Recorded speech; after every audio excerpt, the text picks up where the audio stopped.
양기대와 진장원의 이택스 얘기 지금 시작합니다.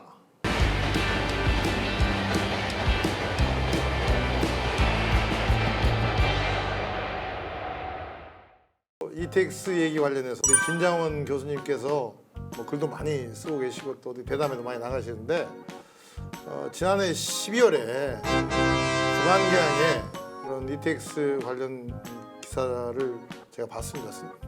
쓴 기사를. 반응이 어땠어요? 예상외로 좀 반응이 뜨거웠던 것 같습니다. 2만 명 훨씬 넘게 댓글 또 많이 붙었습니까? 댓글 많이 붙었죠. 251명이 기사평을 했는데요. 근데 흥미로운 게 좋아요가 80개, 관아요가 161이었습니다. 그러니까 이 하나요가 이제 우리가 풀어야 숙제 아니겠어요? 숙제죠. 그 댓글 중에서 좀 부정적인 게 주로 어떤 내용들이 있어요? 아, 예, 우선 먼저 댓글 다신 분들을 좀 어떤 분들이 다셨는지 한번 제가 잠깐 설명을 해드리면요. 네.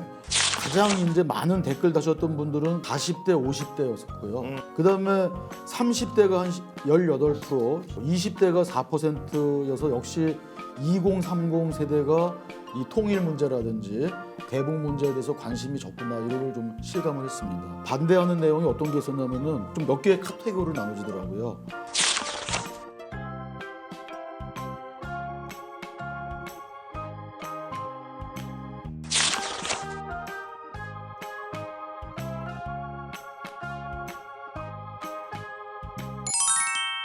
진 교수님, 퍼주기 논란에 대해서 한번 본격적으로 한번 얘기를 해봅시다. 자, 이택스로 가기 위해서는 서울에서 개성, 평양, 신호주까지 한 400km 건설을 해야 하는데 네. 어느 정도 우선 추정이 됩니까? 여러 개 기관에서 대략 추정한 게 있는데 한 15조 원에서 25조 원까지 굉장히 좀 폭이 커요. 네. 그 이유는 뭐냐면은 예를 들어서 15조 원으로 추정한 곳은 이 개성 신의주 구간이 평야다 보니까 토공 즉 흙만 쌓아서 고속철도를 건설하는 제일 단가가 싸죠. 토공을 많이 넣은 걸로 봐서 공사비를 뽑은 거고요. 25조 원이라고 하는 분들은 이제 대부분을 교량이나 터널로 거의 직선화시켜서 가는 걸로 뽑은 거거든요. 그다음에 예를 들어서 남한이 주체가 돼서 건설하느냐 아니면은 북한이 인력을 다 대고 뭐 이런 식으로 건설 주체가 어디냐에 따라서 또는 심지어 중국하고 남한도 공사비 차이가 거의 30% 이상 나거든요. 그러니까 중국이 싸죠. 그래서 그 건설 주체에 따라서도 금액이 차이 나기 때문에 제가 생각할 때는 15조 원과 25조 원의 중간 지점은 한 20조 원으로 정도? 생각하고 우리가 얘기를 풀어나가는 게 좋을 것 같습니다. 그러면 그 20조 원은 누가 되는 거예요?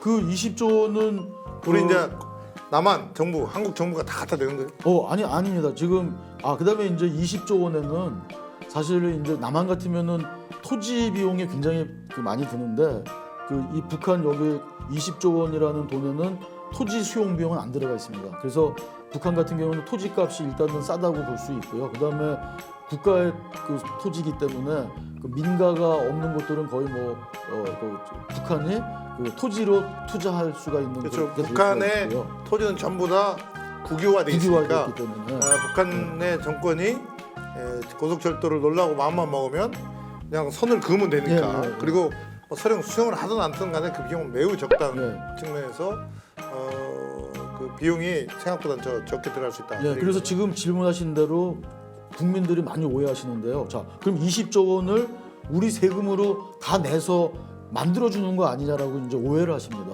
근데 사실은 제가 남북중 고속철도의 꿈 제 책에서도 계속 강조했지만은 이 ETX 사업은 수익성이 굉장히 나는 사업이에요. 국민들은 이렇게 생각하는 것 같아요.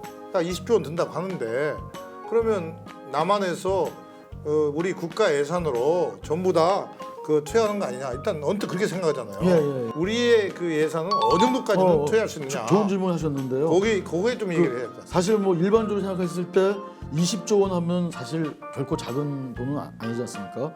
근데 이제 우리나라 이제 철도 투자 금액을 조금 한번 우리가 살펴보면요.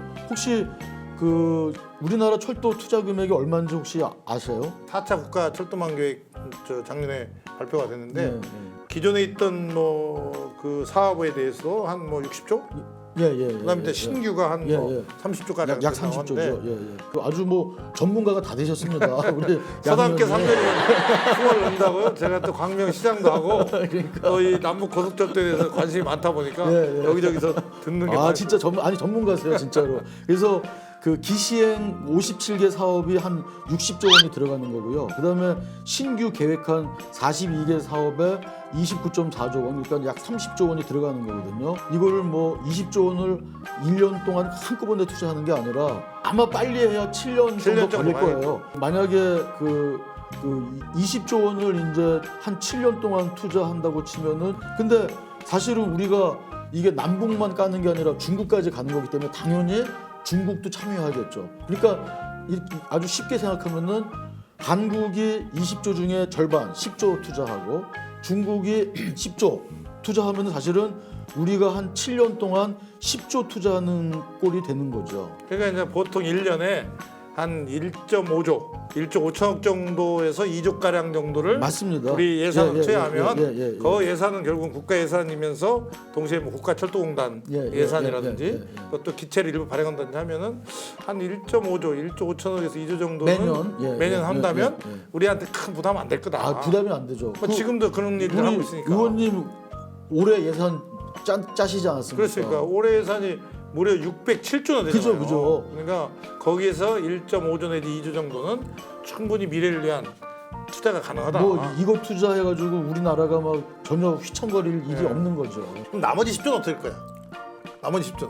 이제 북한하고 아까 중국, 뭐 일본, 미국, 러시아, 카나다 이런 데서 이제 참여를 해야겠죠. 그죠. 궁극적으로 봐서는 우리가 돈을 꿔주는 거지 우리 돈이 고스란히 들어가는 거라고 보시면 안 되는 거죠. 왜냐하면은 이 사업이 20조를 투자해서 수익이 난다 치면은 나중에 우리가 보통 철도는 40년 운영하거든요. 40년 동안 운영해서 운임 수업을 받아가지고 20조를 뽑고 남는다라고 생각하는 거거든요. 근데 일단 초기 투자 비용을 남한은 10조, 중국은 10조, 그 다음에 북한은 토지를 대라. 그렇게 컨소시엄을 구성한다면 이제 일본, 미국, 러시아, 뭐 프랑스 같이 참여해야겠죠.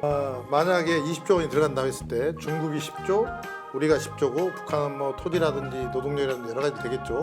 근데 우리의 10조조차도 우리 정부가 다 낼 게 아니라 국제 투자를 받는다든지. 아, 저는요 우리 정부가 그냥 이거를 사업을 진행하도록 도와주기만 하고 그러니까 오히려 뒤에 물러서 있고 그런 국제 투자를 받는다든지 예. 아니면 또 국내 기업으로 또 받는다든지 그런 적절하게 투자를 받아서 한다면 적어도 10조 중에 우리가 뭐 아주 가장 적은 돈으로 또 가능하다 이거죠. 이런 거죠. 예를 들어서 코레일이 김포 경전철 그거를 투자해서 운영하고 있지 않습니까? 이런 식으로 우리나라의 철도 기관들이 경인선 고속철도 이 ETX 이게 수익성이 있네? 그러면 오히려 자기들이 자발적으로 투자하는 개념이지 이거를 무슨 정부 돈을 끌어다가 그 재정 사업을 하는 그런 개념이 아니라는 그렇습니다. 거죠. 그런 면에서 예. 상당히 수익성이 있으리라고 보는데 왜 그렇습니까? Cause you are my girl, you are the one that I envision in my dreams. 양기대와 진장원의 ETX 얘기 오늘도 마음에 드셨다면은 좋아요, 공유 부탁드립니다. 구독도 함께 부탁드려요. 부탁드려요.